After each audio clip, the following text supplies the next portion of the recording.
পদে কৈছে মনুষ্য শৰীৰ চঞ্চল সদায় কেতিক্ষণে কালে ধৰে কোটি কোটি জন্ম উপজি মৰিয়া মনুষ্য নুহি খেন ধৰে। প্ৰথম কৈছে মনুষ্য শৰীৰ চঞ্চল সদায় কেতিক্ষণে কালে ধৰে।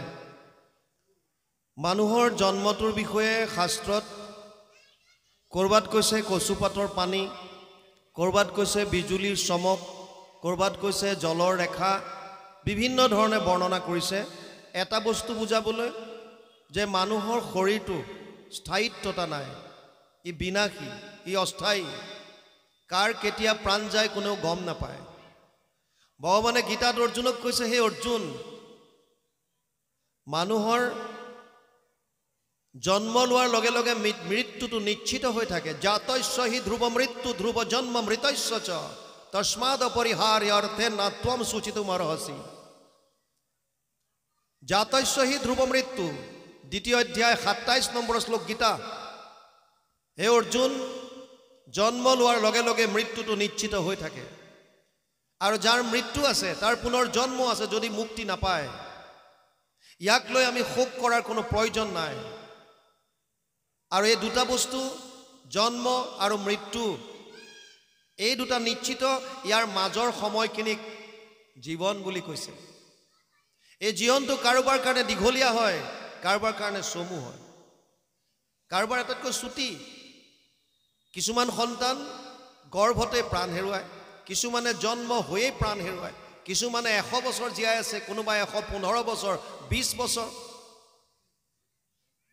কাৰ কিমান দীঘল হয় সেইটো ডাঙৰ কথা নহয়। আমি এই জীৱনটোত কি কৰিলোঁ, মানুহৰ জন্মটো পাই, এই খন্তেকীয়া জন্মটো পাই ইয়াক কি ধৰণে ব্যৱহাৰ কৰিলোঁ, এইটোহে আচল তাত্ত্বিক কথা। আমি সাধাৰণ বজাৰৰ পৰা যেতিয়া একোটা বস্তু আনো, কোনোবাই মোবাইল আনিছে, কোনোবাই লেপটপ আনিছে, কোনোবাই মাইক্ৰৱেভ আনিছে, তাৰ লগত এখন লিফলেট দিয়ে, মেনুৱেল এখন দিয়ে, এখন পঢ়ি চাওঁ কেনেকৈ ব্যৱহাৰ কৰিব লাগে। সাধাৰণ বজাৰৰ একোটা বস্তু আনি আগতে বুজি লওঁ কেনেকৈ ব্যৱহাৰ কৰিম। আৰু তেনে ক্ষেত্ৰত দেৱৰো দুৰ্লভ নৰতনু, ব্ৰহ্মাৰো প্ৰাৰ্থনী নৰতনু অনুপাম। এই শৰীৰটো পায়, যি 3টা দুৰ্লভ বস্তুৰ ভিতৰত এটা। দুৰ্লভম ত্ৰয়মেৱা তৎ দেৱানুগ্ৰহ কাৰকম মনুষ্যত্ব মুমুক্ষত্ব মহাপুৰুষ সংশ্ৰয়া। শংকৰাচাৰ্যই কৈছে 3টা দুৰ্লভ বস্তুৰ ভিতৰত এটা হৈছে মনুষ্যত্ব প্ৰাপ্তি। এইটো শৰীৰ পায়, ইয়াক কেনেকৈ ব্যৱহাৰ কৰিম তাৰ কাৰণে আমি মেনুৱেল মেলি চাইছোনে নাই? মেনুৱেল কি সেইটো আমি গম পাওঁ নে নাই? যে শৰীৰটো কেনেকৈ চলাম, ইয়াৰ কাৰণে কি কেনেকৈ জানিম, ক'ত আছে লিখা? আমি সকলোৱে গাওঁ শাস্ত্ৰৰ উত্তম গীতা ভাগৱত।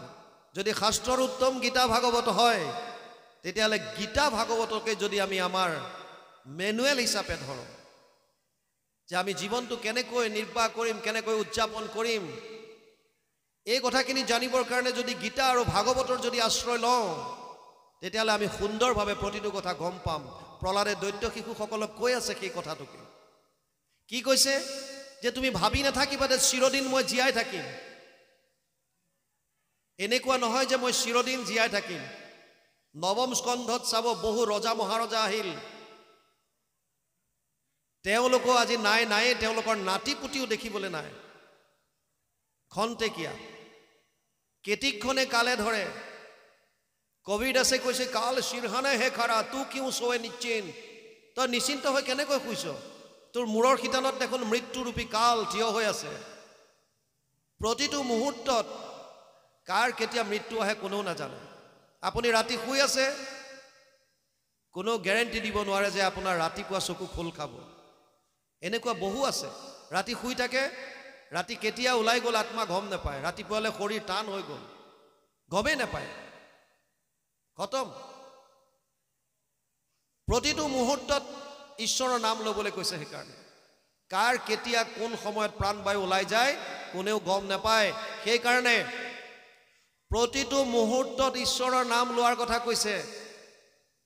আৰু বিশেষকৈ খোৱাৰ সময়তো আপোনালোকক হাতজোৰ কৰি কৈছোঁ, ঈশ্বৰৰ নাম লৈ ৰাতিটো অৰ্পণ কৰি শুবলৈ শিকক, অভ্যাস কৰক যদি কৰা নাই। হে প্ৰভু দয়াময়, এই ৰাতিটো তোমাৰ চৰণত অৰ্পণ কৰিলোঁ এই বুলি ঈশ্বৰৰ নাম লৈ আপোনালোকে শয়ন কৰক। ভগৱানে নকৰক, যদি আত্মা ওলাই যায় আপোনাৰ অন্তকালটো ঈশ্বৰৰ নামত থাকিল। আৰু ভগৱানে গীতাত কৈছে অন্তকালেশ মামেবম স্মৰণ মুক্তা কলেবৰম ইয় প্ৰয়াতি মদভাৱম ইয়াতি নাস্তৈত্ৰ সংশয়। অষ্টম অধ্যায় 5 নম্বৰ শ্লোক গীতা। হে অৰ্জুন, শেষ মুহূৰ্তত যদি কোনোবাই মোৰ নাম স্মৰণ কৰিলে ই মোক পাব, ইয়াত কোনো সন্দেহ নাই।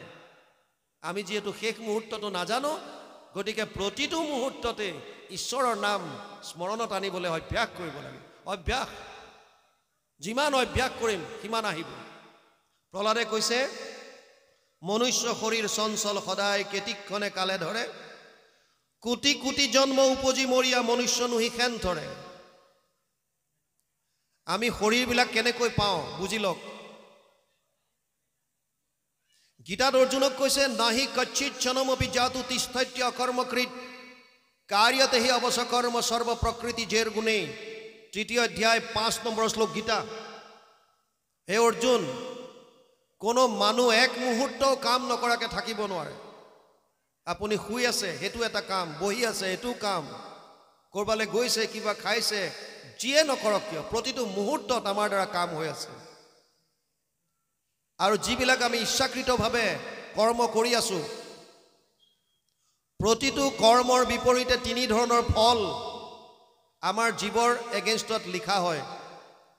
অনিষ্টম ইষ্টম মিশ্ৰম সত্ৰী বিধা কৰ্মনা ফলম ভৱতি অত্যাগিনম প্ৰত্য নাতু সন্ন্যাচিনা ক্বচিত।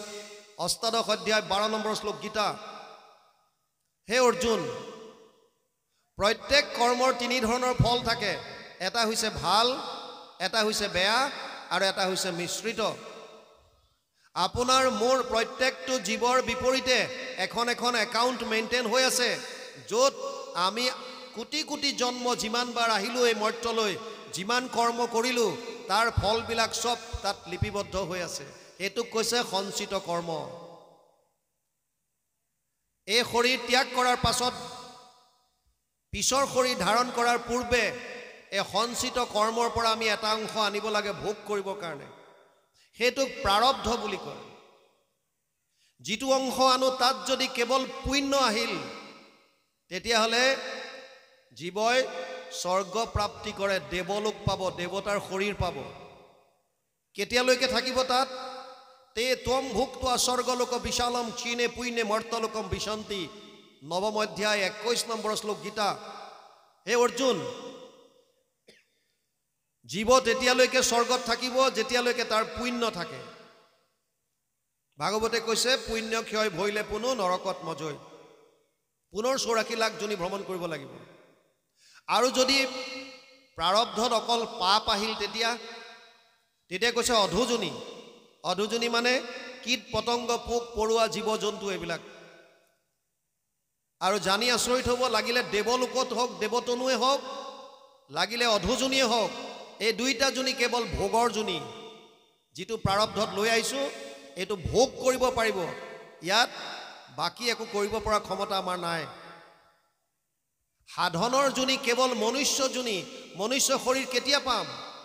যেতিয়া প্ৰাৰব্ধত মিশ্ৰিত কৰ্ম আহিব। পাপ পুণ্যৰ মিশ্ৰণ কেতিয়া আহে?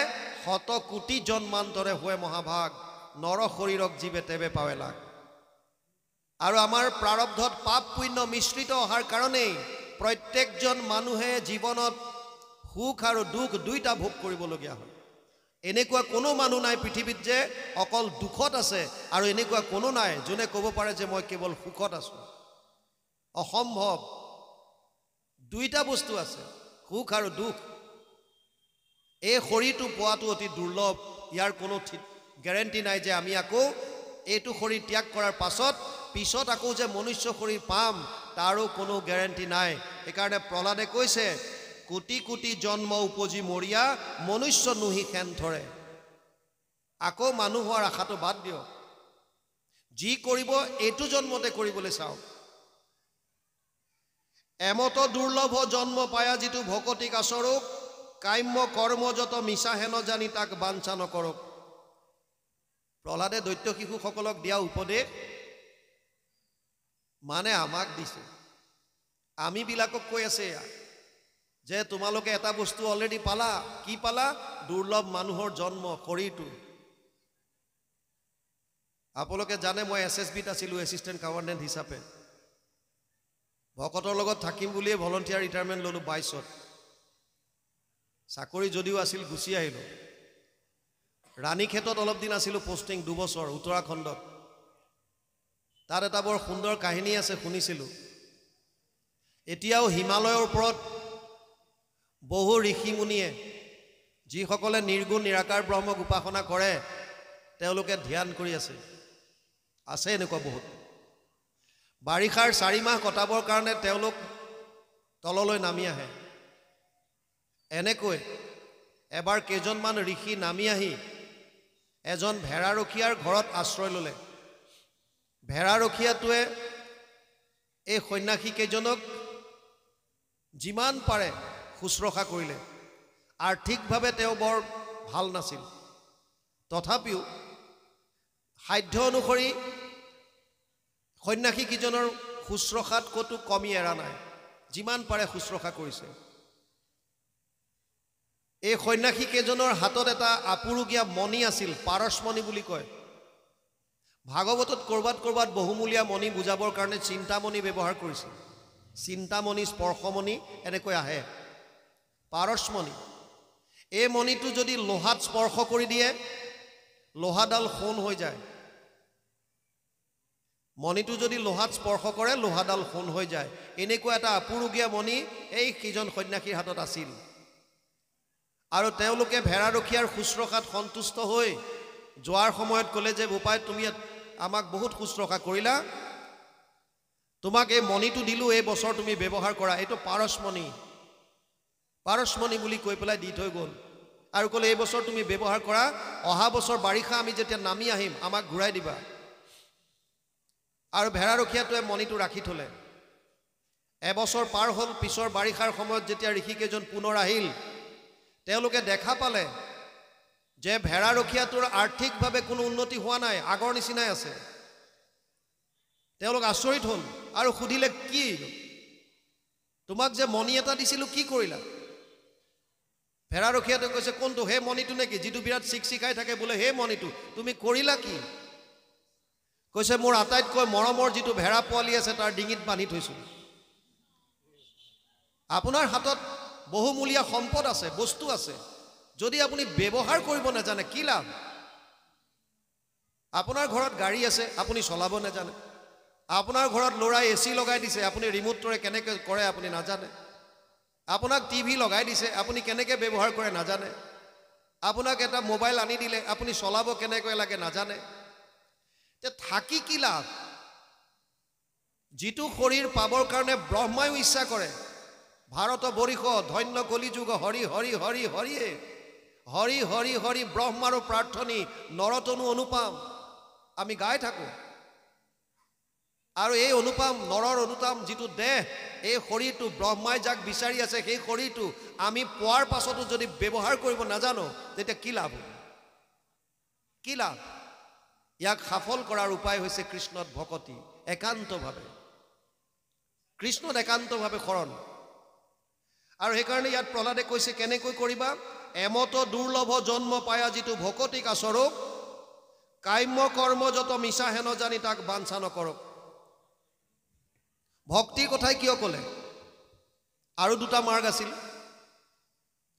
একাদশ স্কন্ধত ভগৱান কৃষ্ণই বৈকুণ্ঠ প্ৰয়াণৰ প্ৰাক মুহূৰ্তত উদ্ধৱে যেতিয়া সুধিছিল, হে প্ৰভু, তোমাক পাবৰ কাৰণে কি উপায় আছে, কেনেকৈ তোমাক পাব?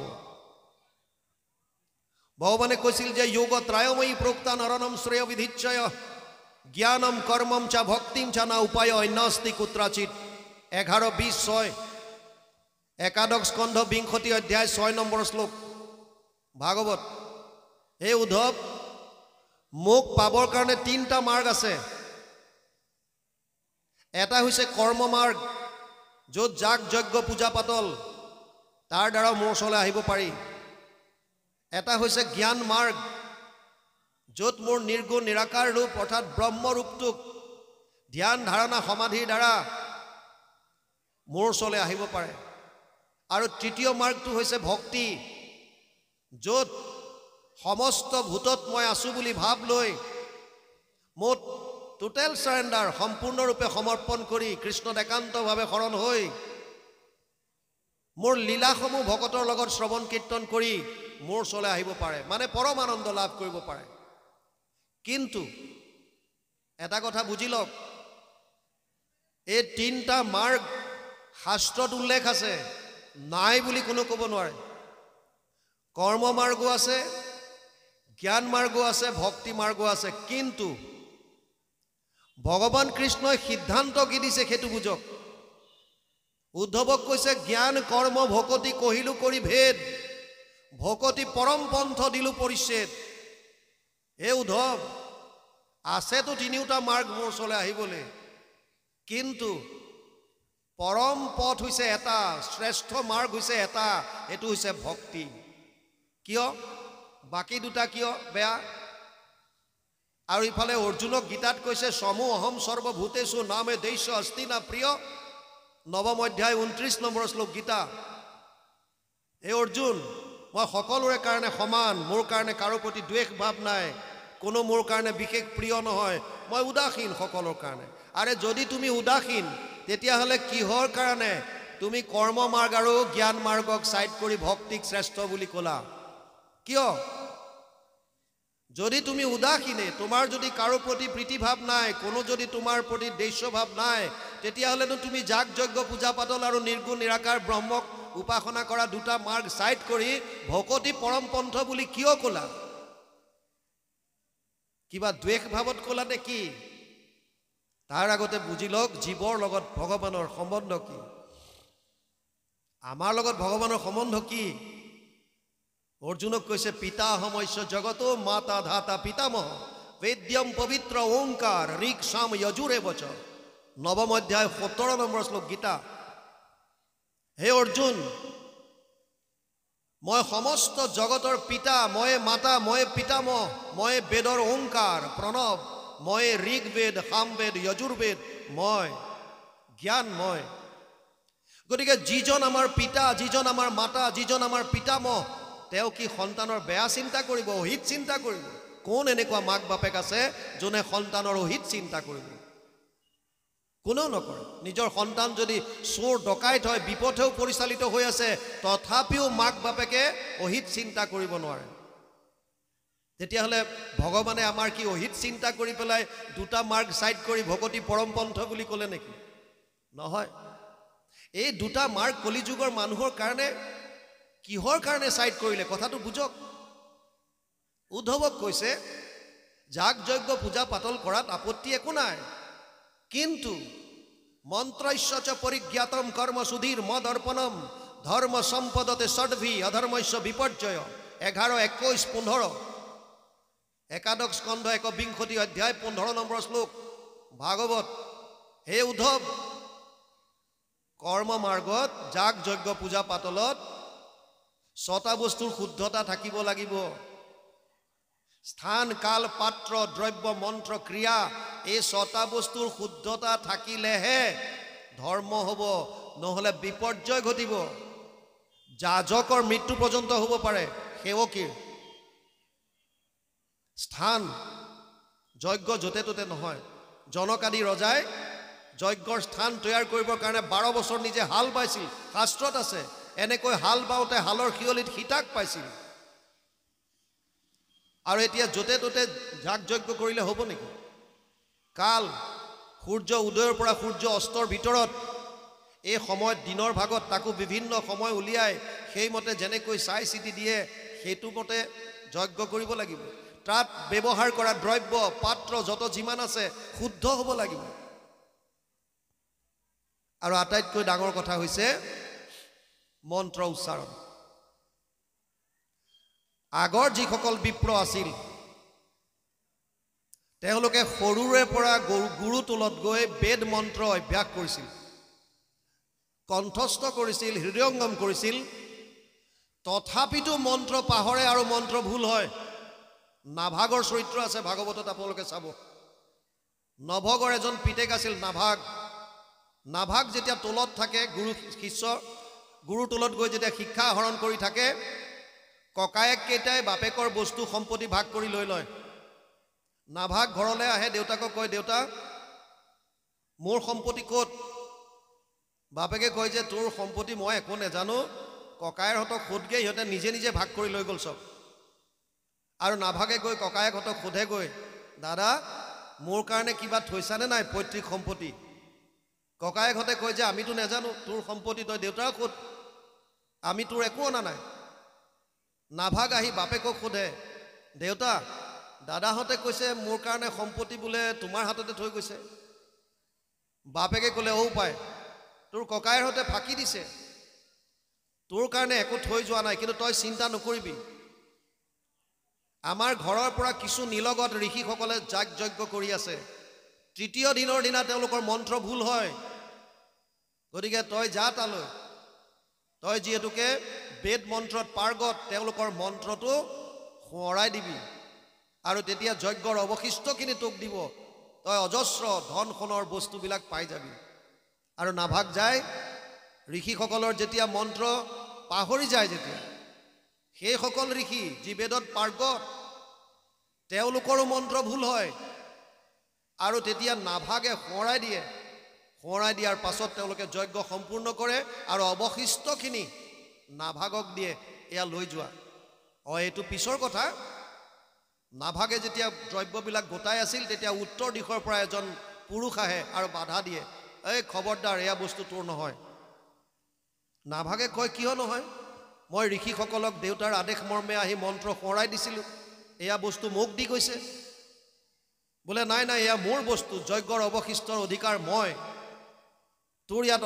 অধিকাৰ নাই দুইজনৰ মাজত যেতিয়া কথোপকথন হ'ল সেই পুৰুষজনে কৈছে ঠিক আছে যা মই তোৰ দেউতাৰক সাক্ষী মানিলোঁ তই ঘৰলৈ যা তোৰ দেউতাৰক সুধিয়া যদি তোৰ পিতৃ নভগে যদি কয় যে এই অৱশিষ্ট তোৰ অধিকাৰ আছে তেতিয়া তই সম্পূৰ্ণ লৈ যাবি নাভাগ বাপেকৰ ওচৰলৈ পুনৰ আহে দেউতা তুমি কোৱাৰ ধৰণে গৈ মই মন্ত্ৰ সোঁৱৰাই দিলোঁ ঋষিসকলে মোক সমস্ত দ্ৰব্য দি গ'ল কিন্তু উত্তৰ দিশৰ পৰা কোনোবা এজন পুৰুষ আহি মোক বাধা দিছে দ্ৰব্যখিনি সংগ্ৰহ কৰাত আৰু শেষত মোক ক'লে বোলে তই যা তোৰ পিতৃয়ে যিটো কয় সেইটোৱে মই মানি ল'ম এতিয়া তুমি কোৱা মোৰ কিয় অধিকাৰ নাই সেয়া নৱগে ক'লে তই বুজি নাপালি সেইজন হৈছে পৰম বৈষ্ণৱ শিৱ নিম্নগানম যথা গংগা দেৱানাম অচ্যুত যথা বৈষ্ণৱানাম যথা শম্ভু পুৰাণম ইদম তথা 12, 13, 14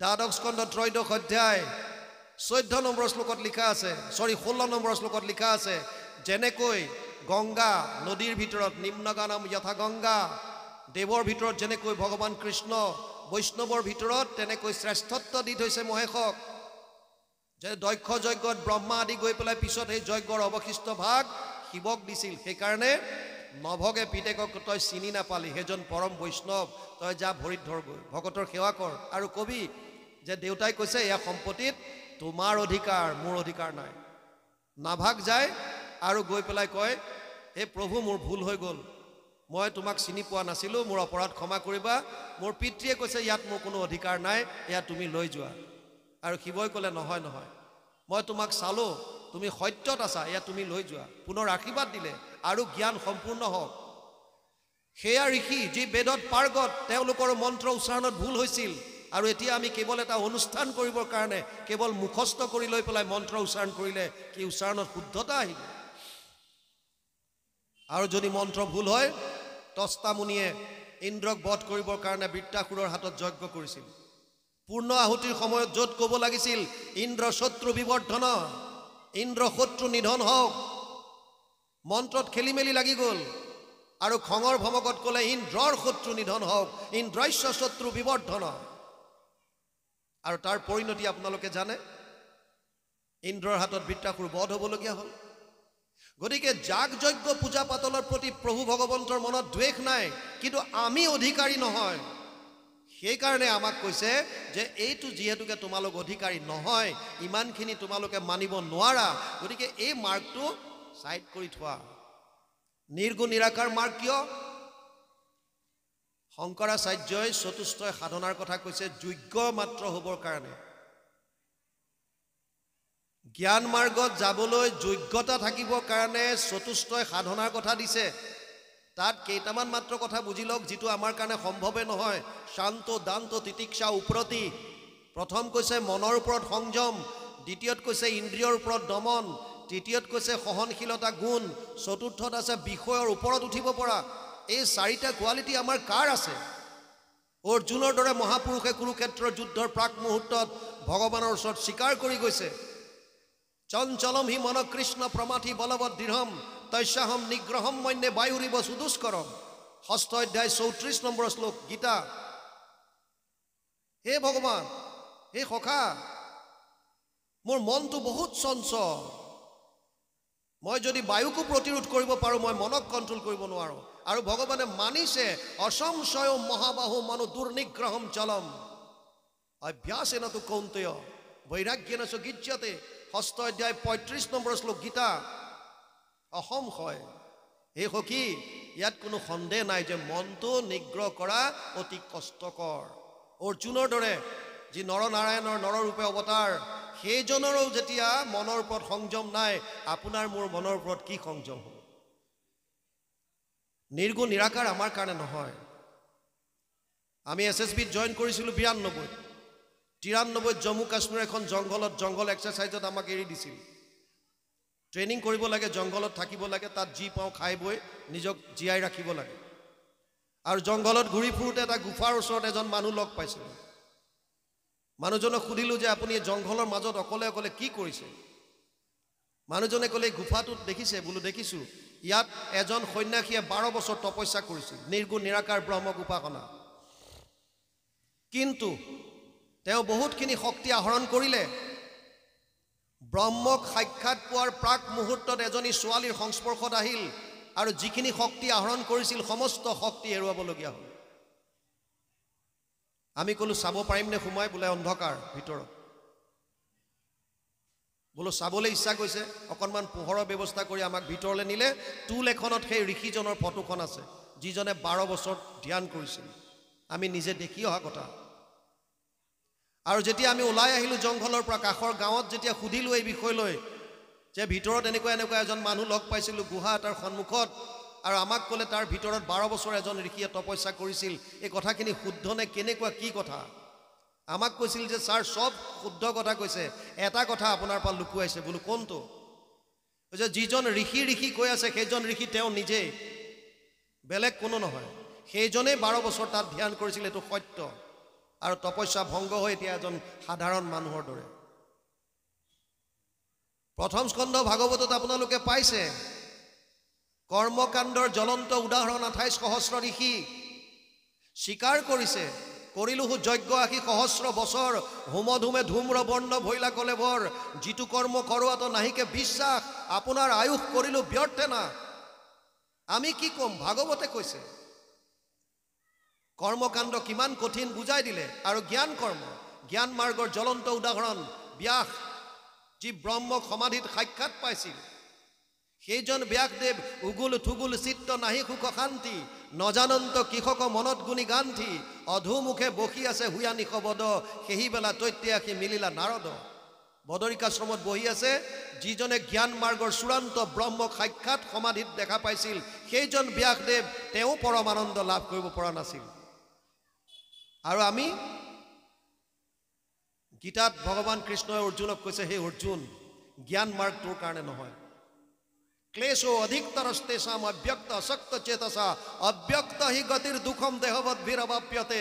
12 অধ্যায় 5 নম্বৰ শ্লোক গীতা। বহুত কষ্ট। ক্লেশো অধিকতৰস্তেষাম, অব্যক্ত, যাক আমি দেখা নেপাওঁ, কেনেকৈ চিন্তা কৰিম? গতিকে এই দুটা মাৰ্গ আমাক চাইড কৰি দিলে। কিয় দিলে? ভক্তি। হৰিনাম কীৰ্তনত নাহি স্থান কাল পাত্ৰ নিয়ম সংযম একো বিধি, একো নাই। ভকতৰ সুবিধা মতে কেৱল ঈশ্বৰৰ নাম লোৱা, বছ হৈ গ'ল। আপুনি লেটিনত বহিও কৃষ্ণ কৃষ্ণ কৈ থাকক, কোনে মানা কৰিছে? স্থান কাল একো নাই, আপুনি মাত্ৰ কৃষ্ণৰ নাম লওক। সেইকাৰণে ইয়াত কৈছে, এমত দুৰ্লভ জন্ম পায়া যিটো ভকতিক আচৰ, কাম্য কৰ্ম যত মিছা হেন জানি তাক বাঞ্ছা নকৰক। কাম্য কৰ্ম, কৰ্মৰ বিভিন্ন ভাগ আছে ইয়াত তিনিটা বস্তু বুজি লওক এটা হৈছে কাম্য কৰ্ম এটা হৈছে কৰ্তব্য কৰ্ম আৰু এটা হৈছে নিষিদ্ধ কৰ্ম এই তিনিটা মাত্ৰ আজি বুজি লওক কাম্য কৰ্ম কোনবিলাক যিবিলাক আমাৰ কামনাৰ পৰা উৎপন্ন হয় ইন্দ্ৰিয়ৰ প্ৰীতি সাধিবৰ কাৰণে আপুনি শুই থাকিবলৈ মন কৰিছে কাম্য কৰ্ম কৰ্তব্য আছে আপুনি কৰবালে যাব লাগে নাই মন গৈছে শুই আছো মন গল মই এফালে ওলাই গলো মন গল মই বহি আছো মন গল টিভি চাই আছো মন গল মোবাইলটো লৈ আছো কামনা খালি কামনাৰ পৰা উৎপন্ন যিমান বিলাক ই শাস্ত্ৰসন্মত নহয় কৰ্তব্য সেইবিলাক কৰ্তব্য কৰ্ম দুই ধৰণৰ এক হৈছে আত্মাৰ বাবে কৰা এক হৈছে শৰীৰটোৰ বাবে কৰা ধৰ্মক দুই ধৰণে ভাগ কৰিছে বুজি লওক এটা হৈছে শৰীৰৰ ধৰ্ম হেতু শাৰীৰিক ধৰ্ম বুলি কয় কৰ্তব্য দুটা ভাগ আৰু এটা হৈছে আত্মাৰ ধৰ্ম হেতু আধ্যাত্মিক ধৰ্ম বুলি কয় শৰীৰৰ ধৰ্ম কোনবিলাক শৰীৰটোৰ লগত সম্বন্ধিত ব্যক্তি বা বস্তুৰ প্ৰতি শাস্ত্ৰসন্মত যিমানখিনি কৰ্তব্য কৰণীয় কৰ্ম আছে সেইখিনি শাৰীৰিক কৰ্ম বুলি কোৱা হৈছে কৰ্তব্য আত্মাৰ সদ্গতিৰ কাৰণে আত্মাই পৰম আনন্দ লাভ কৰিবৰ কাৰণে শাস্ত্ৰসন্মত যিখিনি কৰ্ম সেইখিনিক আধ্যাত্মিক কৰ্ম বা আধ্যাত্মিক ধৰ্ম নাম দিয়া হৈছে অৰ্জুনক কৈছে গীতাত নিয়তম কুৰু কৰ্ম ত্বম কৰ্ম জ্যায়হি অকৰ্মণ শৰীৰ যাত্ৰা পিছতে না প্ৰসিদ্ধেদ কৰ্মণি তৃতীয় অধ্যায় 8 নম্বৰ শ্লোক গীতা হে অৰ্জুন তই তোৰ কৰ্তব্য কৰ্ম নিজে কৰ আৰু যদি কৰ্তব্য কৰ্ম নকৰ এদিন তোক শৰীৰটোৱে লগ নিদিয়া হ'ব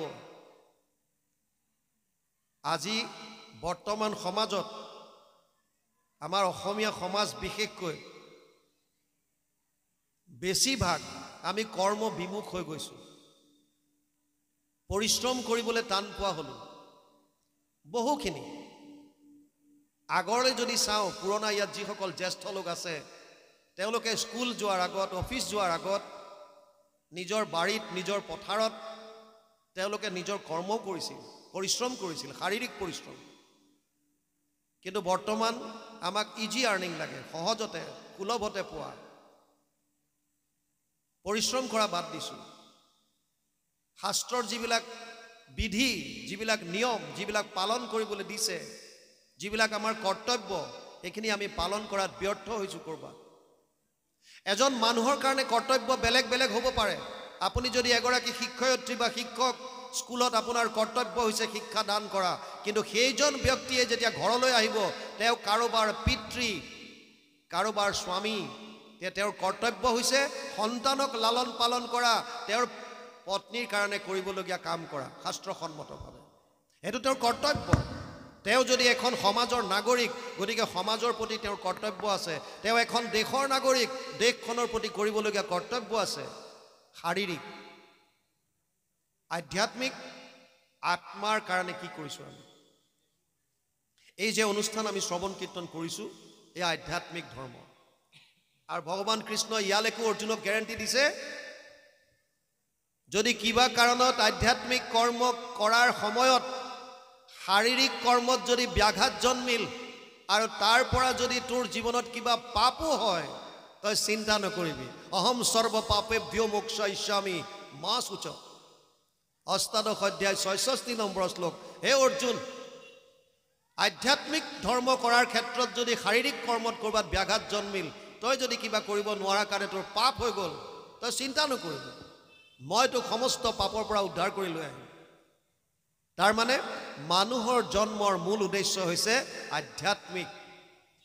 আধ্যাত্মিকতাত গুৰুত্ব দিছে আৰু ইয়াত সেই কাৰণে কৈছে কাম্য কৰ্মবিলাক বাদ দে তে আমি কাম্য কৰ্ম কিয় কৰোঁ কাম্য কৰ্তব্য নিষিদ্ধ শাস্ত্ৰই যিবিলাক মানা কৰিছে নিষিদ্ধ চাও শাস্ত্ৰত দুটা বস্তু আছে এটা হৈছে বিধি এটা হৈছে নিষেধ একদম সাধাৰণভাৱে বুজিব আপুনি ডাক্তৰ তাত গৈছে আপোনাৰ শাৰীৰিকভাৱে অসুস্থ গাটো ভাল লগা নাই ডাক্তৰে চালে চেক কৰিলে আপোনাৰ টেষ্ট পৰীক্ষা কৰোতে ওলাল যে আপোনাৰ সুগাৰ বাঢ়িছে ডায়াবেটিছে পালে লগে লগে তেওঁ ঔষধ পাতি লিখিলে আৰু লগত ইফালে আপোনাক কিছুমান উপদেশ দিলে সেইখিনি বিধি এইকেইটা কৰিব ৰাতিপুৱা খোজ কাঢ়িব আবেলি নহলে খোজ কাঢ়িব এইটো বিধি তলত লিখিলে যে মিঠাইটো নাখাব এইটো নিষেধ যেটো কৰিবলৈ কৈছে এইটো বিধি যেটো কৰিবলৈ হাক দিছে এইটো নিষেধ শাস্ত্ৰত দুটাই কথা আছে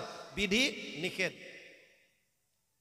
কৰিবলৈ কৈছে কৰা এইটো কৰ্তব্য মানা কৰিছে নিষেধ আৰু আমি কাম্য কৰ্মত বেছি গুৰুত্ব দিওঁ কিয় চাওক পৃথিৱীত 900 কোটিৰ ওপৰত মানুহ আছে কাৰো লগত কাৰো মিল নাই বৈষম্যতাৰে ভৰা এখন সংসাৰ আমাৰ ইজনৰ লগত সিজনৰ কাৰো মিল নাই অলপ হলো পাৰ্থক্য এই কাৰণে আমি চিনি পাওঁ এজন অমুক এজন তমুক এজন তমুক আনকি জানি আচৰিত হ'ব যে আমাৰ এই আঙুলিৰ ছাপ কিটা এইকিটাও কাৰো লগত কাৰো নিমিলে এই কাৰণে আঙুলিৰ ছাপ দিবলগীয়া হয় আধাৰ কাৰ্ড উলিয়াওতে বা বুঢ়া আঙুলিৰ ছাপ দিবলগীয়া হয় LTI বা RTI বুলি কয় যে বেংকত এইখন জেগাও কাৰো লগত কাৰো নিমিলে ইমান বৈষম্যতাৰে ভৰা এখন সংসাৰ কিন্তু এটা বস্তুৰ মিল আছে ইয়াত আমাক সকলোকে আনন্দ লাগে কীট পতংগ জীৱ জন্তুৰ পৰা বুলি চোৰ ডকাইতৰ পৰা বুলি ৰজা মহাৰাজালৈকে সবকে এটা বস্তুৱে লাগে এটা বস্তুৰ পিছতে আমি দৌৰি আছো হেতু হৈছে আনন্দ আনন্দ লাগে সকলোকে ইয়াত কোনো দ্বিমত নাই এই আনন্দটো পাবৰ কাৰণে আমি কাম্য কৰ্মবিলাক কৰিছো কিয় কাৰণ আমি গম পোৱা নাই আনন্দটো আসলতে আছে ক'ত প্ৰথম বুজক আনন্দ কিয় লাগে সবে আনন্দ কিয় বিচাৰিছে কাৰণ আমি পৰম আনন্দৰ অংশ আমি মূললে যাব বিচাৰিছো মামে বংশ জীৱলোকে জীৱভূত সনাতন পঞ্চদশ অধ্যায় 7 নম্বৰ শ্লোক গীতা অৰ্জুনক কৈছে হে অৰ্জুন যিমান জীৱ আছে সব মোৰ অংশ আৰু ভগৱান কোন সহজানন্দ স্বৰূপানন্দ হৃদয়ানন্দ প্ৰেমানন্দ সচ্চিদানন্দ সিদানন্দ সদানন্দ আনন্দই আনন্দতে ৰসো বৈশহ ভগৱান আনন্দ স্বৰূপ আৰু পৰম আনন্দৰ অংশ হলো আমি গতিকে আমি আমাৰ মূললৈ যাব বিচাৰি আছো তাৰ মানে আমাক আনন্দ লাগে কিন্তু ডাঙৰ কথা হৈছে এতিয়া আনন্দটো পাম ক'ত এই বস্তুটো আমি বুজি পোৱা নাই এই যদি তত্ত্বটো গম পাই যাও তেতিয়ালে আমাৰ প্ৰায়বিলাক মানুহৰ দৃষ্টিকোণ সলনি হৈ যাব আমি আনন্দটো ক'ত বিচাৰি আছো তিনটা মূল তত্ত্ব আছে ভগৱান মায়া জীৱ আমি হৈছো জীৱ আমাক আনন্দ লাগে আনন্দ বিচৰাৰ জায়গা আছে দুটা এটা হৈছে ভগৱান আৰু এক হৈছে তেওঁৰ মায়াৰ সংসাৰ মানে মায়া এই দুটাৰ মাজত কোনোবা এটা আনন্দ আছে ক'ত পাম এতিয়া আনন্দটো জানিবৰ কাৰণে দুইটা বস্তুৰ বিষয়ে বুজিব লাগিব আসলতে ভগৱাননো কি আৰু মায়ানো কি মায়াৰ বিষয়ে চতুশ্লোকী ভাগৱতত প্ৰভু ভগৱানে ব্ৰহ্মাক কৈ থৈছে 4টা শ্লোকত ভাগৱত দিছিল যি বিস্তাৰ কৰিছে 18,000লে দ্বিতীয় শ্লোক চতুশ্লোকী ভাগৱতৰ ঋতেৰ্থে যত প্ৰতীয়ত না প্ৰতীয়ত চাত্মানি তদ বিদ্যাদাত্মনো মায়া যথা ভাসো যথা তম 2:34 দ্বিতীয় স্কন্ধ নৱম অধ্যায় 34 নম্বৰ শ্লোক ভাগৱত তাত কৈছে গুৰুজনে অনুবাদ কৰিছে পানীৰ দৰে ভাষাৰে মায়াৰ বিষয়ে দ্বিতীয় স্কন্ধ ভাগৱতত অবস্তুক দেখাওয় বস্তুক আবৰি এহিকে মোহৰ মায়া জানা নিষ্ট কৰি নাথাকিতো যেন দেখি চন্দ্ৰমা দুটয় থাকিতো ৰাহুক যেন কেহু নেদেখয় সেহি মতে মায়া আৰ কৰি ঈশ্বৰক আহাৰ বিষয় সদা দেখাওয় জীৱক